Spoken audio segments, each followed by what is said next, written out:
Hello friend, आप सभी का आपके अपने यूट्यूब चैनल ब्राइट बुद्धिया में आप सभी का स्वागत है। तो आज हम पढ़ेंगे, हमारा टॉपिक्स है विश्व की नदियाँ। ये हम बीपीएससी टीआरई 4.0 के लिए बहुत ही आवश्यक पीवाईक्यू कंप्लीट कर रहे हैं, जो कि एग्ज़ाम की दृष्टि से बहुत ही महत्वपूर्ण है। तो चलिए शुरू करते हैं। विश्व की नदियाँ अर्थात विश्व से समझ में आएगा हम ये घटना चक्र की बुक जो है, घटना क्या है, घटना चक्र की बुक, घटना चक्र की पूर्व अवलोकन है। क्या है? पूर्व अवलोकन।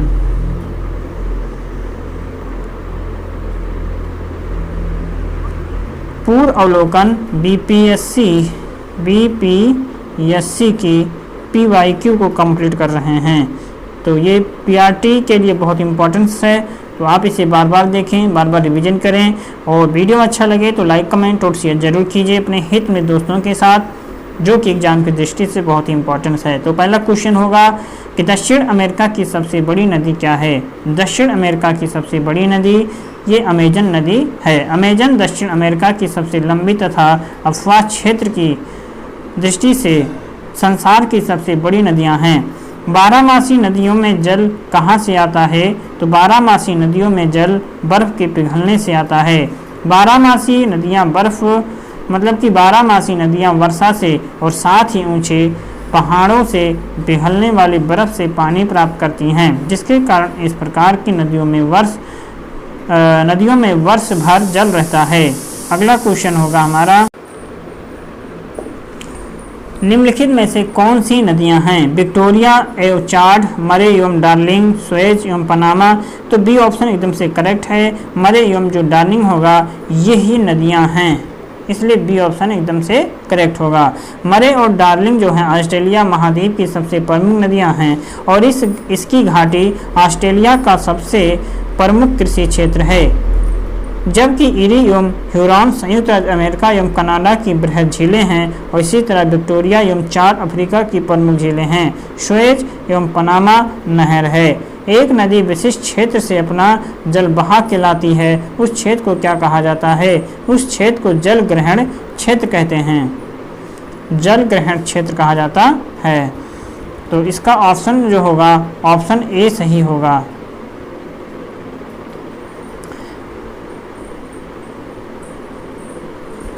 एक नदी जिस विशिष्ट क्षेत्र से अपना जल बहा करके लाती है, उस क्षेत्र को जल ग्रहण क्षेत्र कहते हैं। नदी और उसकी सहायक नदियों के द्वारा बहाया जाने वाला क्षेत्र जल निकासी क्षेत्र कहलाता है। नदियों के किनारे स्थित नगर।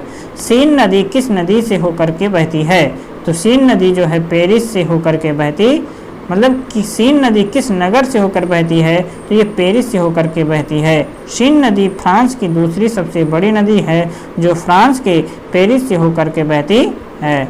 निम्नलिखित नदियों और उन शहरों का मेल मिलाइए जिनमें से होकर के वे नदियां बह रही हैं, और नीचे दिए गए कोड की सहायता से उत्तर का चयन भी करना है। तो इसमें से जो ऑप्शन करेक्ट है, अर्थात जो रॉटरडैम है, पेरिस है, और ये शहरों के नाम दिया हुआ है। वाशिंगटन डीसी जो होगा ये 2 नंबर, पोटोमेक जो होगा डी नंबर, अर्थात रॉटरडैम जो है ये डैन्यूब की नदी के किनारे बसा है। पेरिस जो है, पेरिस ये राइन नदी के किनारे बसा हुआ है। और बुडापेस्ट जो है ये कहाँ पर है? जो बुडापेस्ट जो होगा ये सीन नदी के किनारे होगा। ये कुछ गलत कर दिए हैं।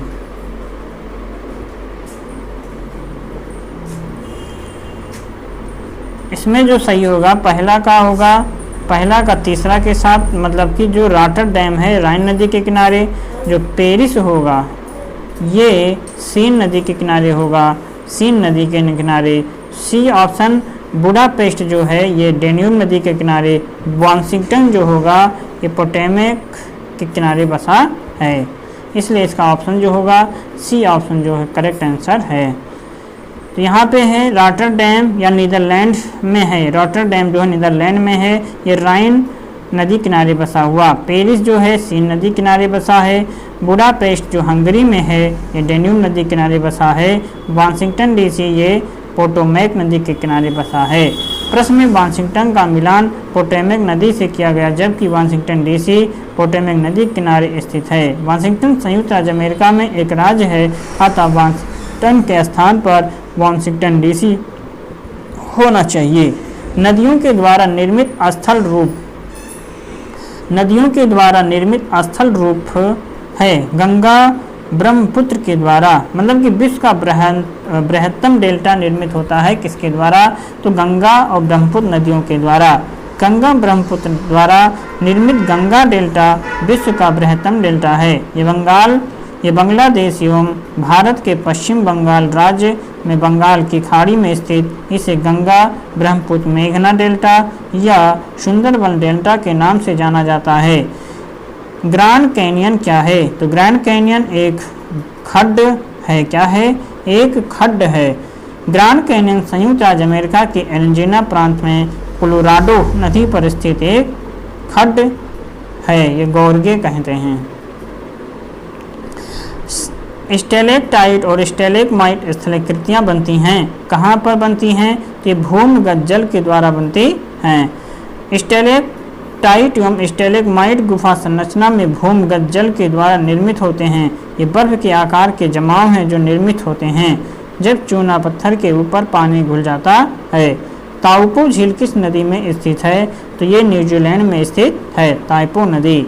ताइपो झील जिसे ताइपो भी कहा जाता है, ताइपो झील जिसे ताइपो भी कहते हैं, ये न्यूजीलैंड के उत्तरी द्वीप में स्थित एक बड़ी क्रेटर झील है जो ताउपो ज्वालामुखी के काल्डेरा में स्थित है। द्वीप, विश्व का दूसरा सबसे बड़ा द्वीप क्या है, तो ये न्यू गिनी जो है विश्व का सबसे बड़ा द्वीप है। विश्व के 3 सबसे बड़े द्वीप क्रमशः, पहला आता है ग्रीनलैंड जो डेनमार्क में, दूसरा है न्यू गिनी जो इंडोनेशिया तथा पापुआ न्यू गिनी में, तीसरा है बोर्नियो इंडोनेशिया और मलेशिया तथा ब्रुनई में है। ग्रीनलैंड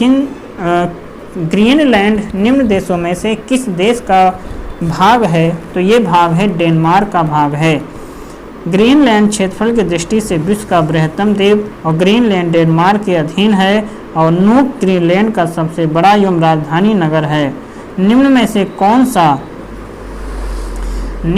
कौन सा द्वीप क्षेत्रफल में सबसे बड़ा है, तो ये बोर्नियो जो द्वीप है क्षेत्रफल में सबसे बड़ा है, क्योंकि निम्न में से बात किया गया है तो इनमें से जो है बोर्नियो सबसे बड़ा है। दिए गए विकल्प में बोर्नियो का क्षेत्रफल सर्वाधिक, मेडागास्कर, सुमात्रा तथा ग्रेटर ब्रिटेन का क्षेत्रफल वर्ग किलोमीटर है। फिजी द्वीप कहाँ पर है, तो फिजी द्वीप जो है प्रशांत महासागर में स्थित है। फिजी द्वीप कहाँ पर है, तो प्रशांत महासागर में है। फिजी दक्षिण प्रशांत महासागर का एक द्वीपीय राष्ट्र है। ये वनुआतु के पूर्व, टोंगा के पश्चिम तथा तुवालू के दक्षिण में स्थित है। भौगोलिक क्षेत्र की दृष्टि से जापान का सबसे बड़ा द्वीप क्या है, होन्शु द्वीप जो है जापान का सबसे बड़ा द्वीप है। जापान मुख्यतः 4 द्वीपों होक्काइडो, होन्शु, शिकोकू और क्यूशू का समूह है। उपयुक्त चारों द्वीप में होन्शु सबसे बड़ा है। जापान की राजधानी टोक्यो इसी द्वीप में स्थित है। छठा क्वेश्चन है कि निम्नलिखित में से किस देश में सर्वाधिक द्वीप हैं, तो इंडोनेशिया में सर्वाधिक द्वीप हैं। इंडोनेशिया में 17,508 द्वीप हैं जो सबसे ज़्यादा हैं। फिर फिलीपींस में हैं 7,641, फिर मालदीव में हैं 1,192, फिर चौथा है क्यूबा में 4195 द्वीप हैं।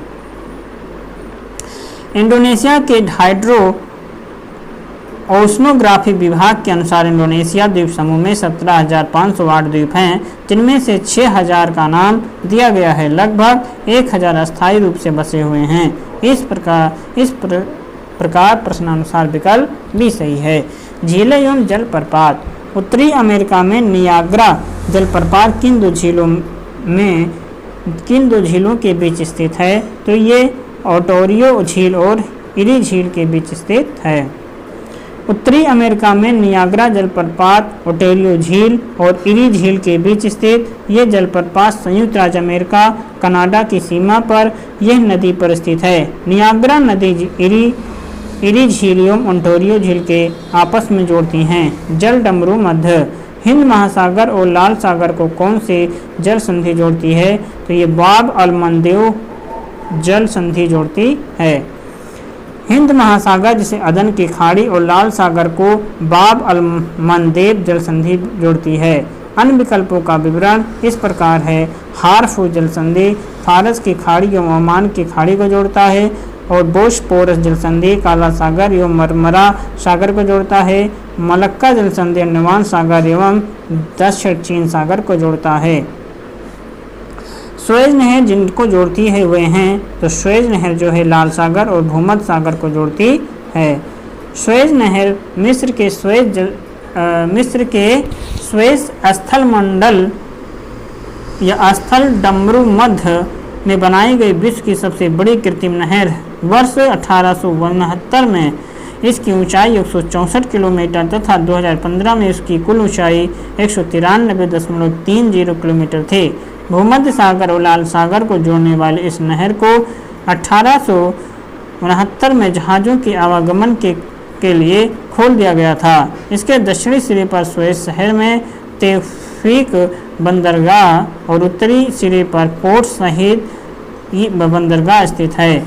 इस नहर के बन जाने से यूरोप और एशिया के बीच की दूरी काफ़ी कम हो गई, क्योंकि इसके बनने से पूर्व यूरोप से एशिया और एशिया से यूरोप आने वाले जहाज़ों की अग्रिम महाद्वीप का चक्कर लगाकर जाना होता था। सुएज नहर विश्व की सबसे बड़ी पोतवाहक नहर है। मलक्का जल संयोजक में आने जाने की सुविधा है। मलक्का जल संयोजक में आने जाने की सुविधा है तो इसमें से हिंद महासागर और चीन सागर तक। मलक्का जल संधि इंडोनेशिया के सुमात्रा द्वीप को मलेशिया से अलग करती है और यह हिंद महासागर एवं प्रशांत महासागर को जोड़ती है। इस प्रकार जल संयोजक के मध्य से हिंद महासागर और चीन सागर तक आने की अनुमति सुविधाएं हैं। निम्नलिखित में से विचार करना है कि कौन सा कथन गलत है। तो इसमें जो ऑप्शन है 1 और 3 गलत है। क्या है? 1 और 3। तो सही क्या है कि अफ्रीका की महान झीलों में से एक है और विक्टोरिया झील से निकलने वाली एकमात्र धारा नील नदी है, जो युगांडा के जिजा के पास झील से बाहर निकलती है। अगला क्वेश्चन है यहाँ पर, विक्टोरिया झील अफ्रीका महाद्वीप में स्थित ये झील अफ्रीका में तंजानिया, युगांडा, केन्या के मध्य स्थित। इसका क्षेत्रफल जो है 69,930 वर्ग किलोमीटर तथा औसत गहराई 40 मीटर है। विक्टोरिया झील से निकलने वाली एकमात्र धारा नील नदी है, जो युगांडा से जिंजा के पास झील से बाहर निकलती है। सतह क्षेत्रफल के हिसाब से विक्टोरिया झील सुपीरियम झील के बाद दुनिया की दूसरी सबसे बड़ी मीठे पानी की झीलें हैं। पनामा नहर जोड़ती है, तो पनामा नहर प्रशांत महासागर एवं आंध्र महासागर को जोड़ती है।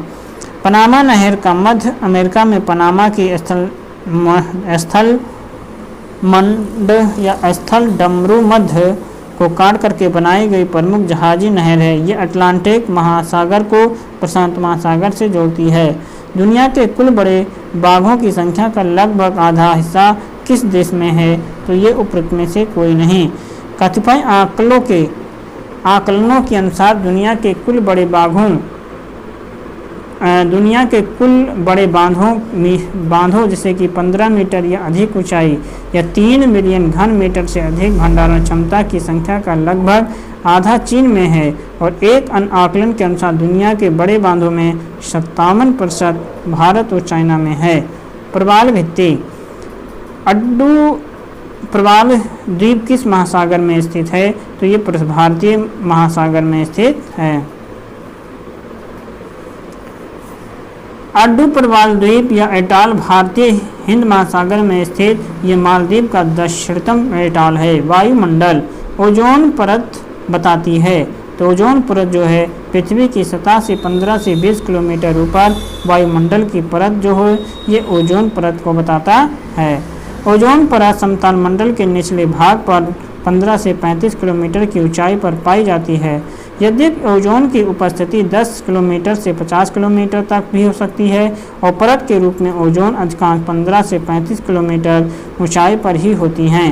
मानव जीवन के लिए अत्यधिक आवश्यक ओजोन परत सूर्य से आने वाली पराबैंगनी विकिरण का अवशोषण कर पूरी तरह पृथ्वी पर आने से रोकती है। किन किरणों से त्वचा का कैंसर होता है? इन किरणों से त्वचा का कैंसर का खतरा होता है। अगला क्वेश्चन है कि पृथ्वी की सतह के ऊपर ओजोन परत की ऊंचाई लगभग 15 से 20 किलोमीटर है। निम्न में से किस क्षेत्र में भूमध्य सागरीय जलवायु प्रचलित नहीं है? तो ये पंपास में जो है भूमध्य सागरीय जलवायु प्रचलित नहीं है। मध्य चिली केपटाउन जो दक्षिण अफ्रीका में है तथा एडिलेड ऑस्ट्रेलिया में भूमध्य सागरीय जलवायु जो कोपेन के अनुसार है ये पाई जाती है, जबकि पंपास क्षेत्र उष्णकटिबंधीय पंपास क्षेत्र उष्ण जलवायु का क्षेत्र है। सूर्य तप एवं तापमान साफ रात मेघीय रातों की अपेक्षा अधिक ठंडी हो जाती है। साफ रात मेघीय रातों की अपेक्षा अधिक ठंडी हो जाती है, विकिरण के कारण हो जाती है। मेघीय रातों में वायुमंडल में जलवाष्प की मात्रा साफ रातों की अपेक्षा अधिक होती है और बहिर्गामी पार्थिव विकिरण को जलवाष्प अवशोषित करता है। फलस्वरूप मेघीय रातें अपेक्षाकृत अधिक हैं। अधिक गर्म महसूस होती हैं। इसके अतिरिक्त साफ रातों में वायुमंडल में जलवाष्प की कमी के कारण रात्रि के समय पार्थिव विकिरण आसानी से शून्य हो या शून्य चला जाता है और साफ रातें ठंडी महसूस होती हैं। वास्तव में वायुमंडल ग्रीन हाउस प्रभाव की भांति व्यवहार करता है। हवाएं गरजने वाली चालसा और कुद्र पचासा चीखने वाली साठा पौने किस पृथ्वी के किस गोलार्ध में स्थित है? तो ये दक्षिणी गोलार्ध में स्थित है। गरजने वाली चालसा और कुद्र पचासा चीखने वाली साठा पौने पृथ्वी के दक्षिणी गोलार्ध में चलती हैं। दक्षिणी गोलार्ध में पछुआ पवनों की प्रचंडता के आधार पर इन्हें यह नाम प्रदान किया गया। दूसरा है मानसून का निवर्तन इंगित होता है। तो ये इसमें से तीनों सही है। मानसून का निवर्तन इंगित करता है साफ आकाश से, बंगाल की खाड़ी में अधिक दाब परिस्थिति से, स्थल पर तापमान के बढ़ने से, इसलिए ऑप्शन जो होगा सी सही है। उत्तरी भाग में जब मानसून लौटने लगता है तो प्रारंभ में स्थल पर तापमान में थोड़ी सी वृद्धि होती है, उसके बाद स्थल पर तापमान में क्रमशः कमी आती है। मानसून के लौटने के साथ साथ उत्तर पश्चिम में विस्तृत निम्न दाब का क्षेत्र बंगाल की खाड़ी की ओर बढ़ने लगता है और इस समय आकाश स्वच्छ हो जाता है। वन पृथ्वी पर घने वन अधिकार मिलते हैं तो विषुवत रेखा के पास मिलते हैं। उष्णकटिबंधीय सदाबहार वर्षा वनों का विषुवत रेखा भूमध्य रेखा के 10 डिग्री उत्तर से 10 डिग्री दक्षिण अक्षांशों के मध्य पाया जाता। ये बहुत घने होते हैं। ये वन विशेष विश्व के 3 बहुतम क्षेत्रों में विस्तृत हैं। अमेजन बेसिन में Brazil, Bolivia, Peru, Ecuador, Colombia, Venezuela, Guyana, Suriname. Congo basin Congo गणतंत्र कैमरून, मध्य अफ्रीकी गणराज्य गैबन, इक्वेटोरियल गिनी, कांगो लोकतांत्रिक गणराज्य, दक्षिण पूर्व Asia, Indonesia, Papua New Guinea. विकल्प उत्तर सही होगा। टैंगा के कोरधारी वन प्रदेशों में विकसित होने वाली मुख्य मृदा कौन सी है? तो पॉडजोल जो है प्रमुख मृदा है। टैंगा के कोरधारी प्रदेशों में विकसित होने वाली मृदा को पॉडजोल मृदा कहते हैं। इस मृदा का निर्माण पॉडजोलिक क्रिया के द्वारा होता है। ये कनाडा, अलास्का, पूर्व सोवियत रूस के अधिकांश क्षेत्र में पाई जाती है। विश्व का कौन सा देश मुलायम लकड़ी एवं लकड़ी की लुगदी का सबसे बड़ा उत्पादक एवं निर्यातक है? तो ये होगा कनाडा जो है, कनाडा है।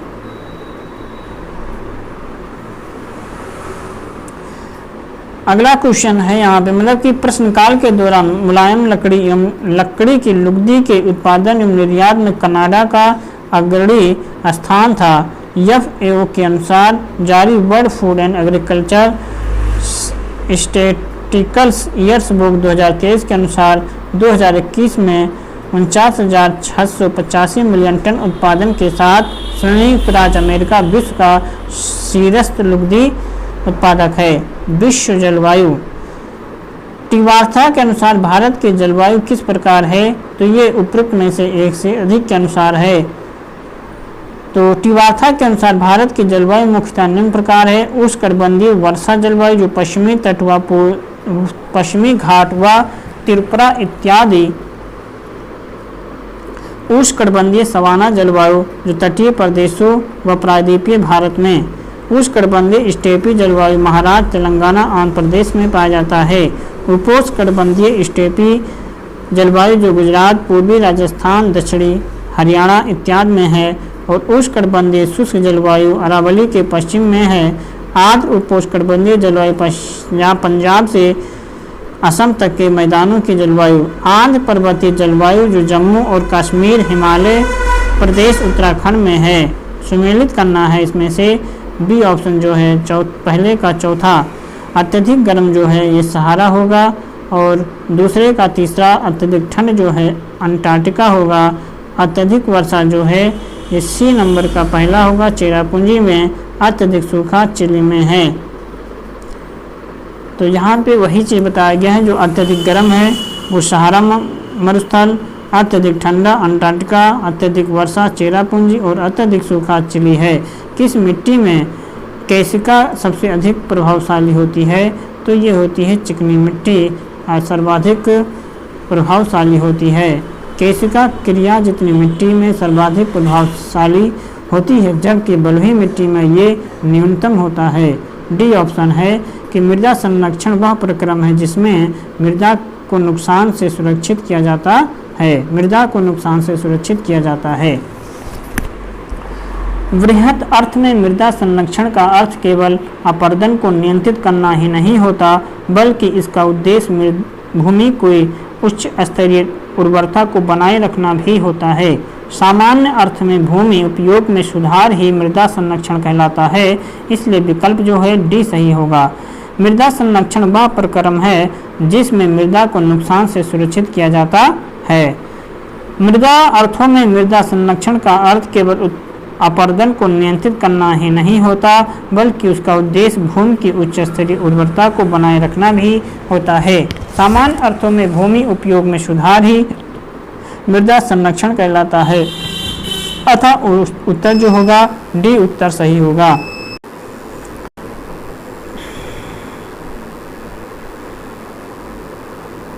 अगला है कि भौगोलिक अपरदन चक्र की संकल्पना।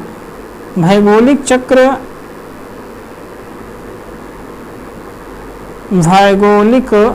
अपरदन चक्र की संकल्पना इनमें से किसने प्रस्तुत किया था, तो W.M. डेविस के द्वारा प्रस्तुत किया गया।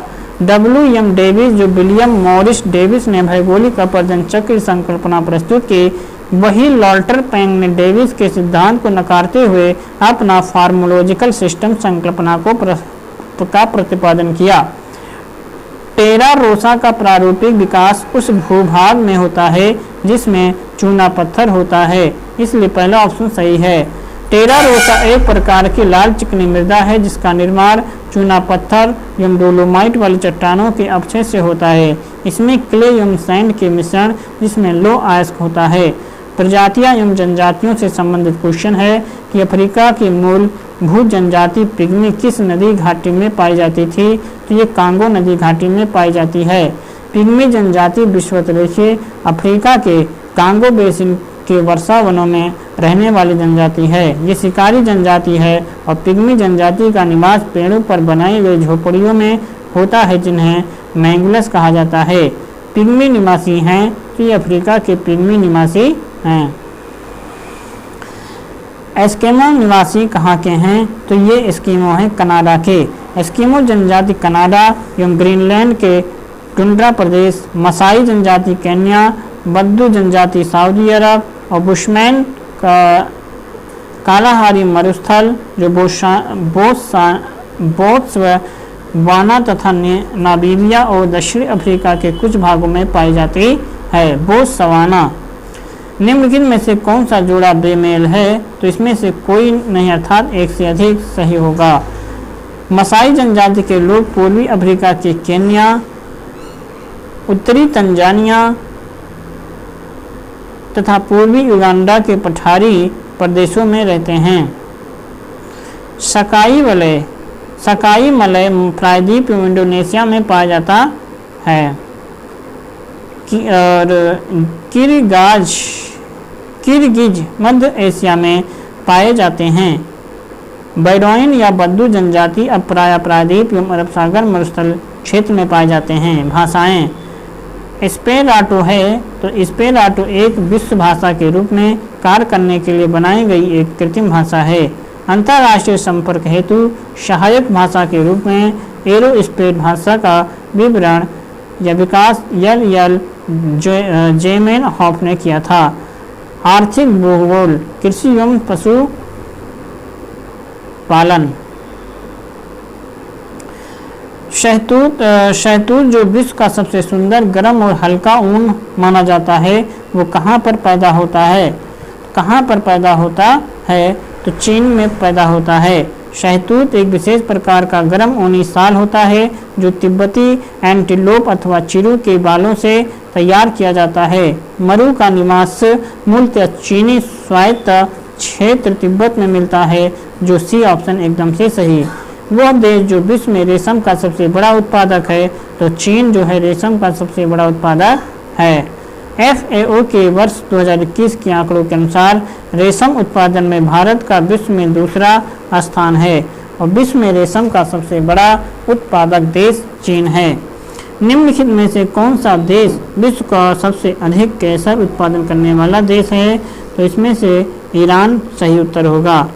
FAO के अनुसार ईरान विश्व का सर्वाधिक केसर उत्पादन करने वाला देश है। भारत में जम्मू एवं कश्मीर में केसर का उत्पादन होता है। निम्नलिखित में से कौन सा 2020 में गेहूं की सबसे बड़ी उत्पादक था? तो ये चाइना मतलब चीन था।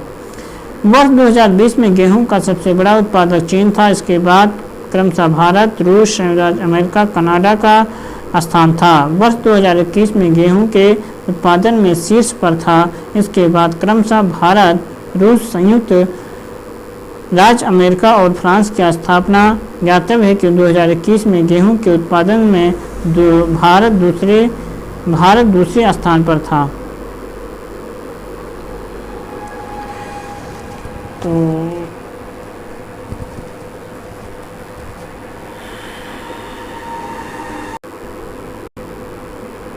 तो खनिज कोयला से संबंधित क्वेश्चन होंगे जो हम अगली क्लास में पढ़ेंगे। तो आज के लिए बस इतना ही। वीडियो अच्छा लगे तो लाइक, कमेंट और शेयर जरूर कीजिए अपने हित में दोस्तों के साथ। जो पहली बार आए हैं चैनल को सब्सक्राइब करके बेल घंटी जरूर बजा लें, क्योंकि ये जो है पिछले क्लास में विश्व का भूगोल समाप्त हो जाएगा, तो हम विश्व के भूगोल से संबंधित कुछ अन्य इसी टॉपिक्स का पढ़ेंगे जो राज्य व्यवस्था से रिलेटेड होगा।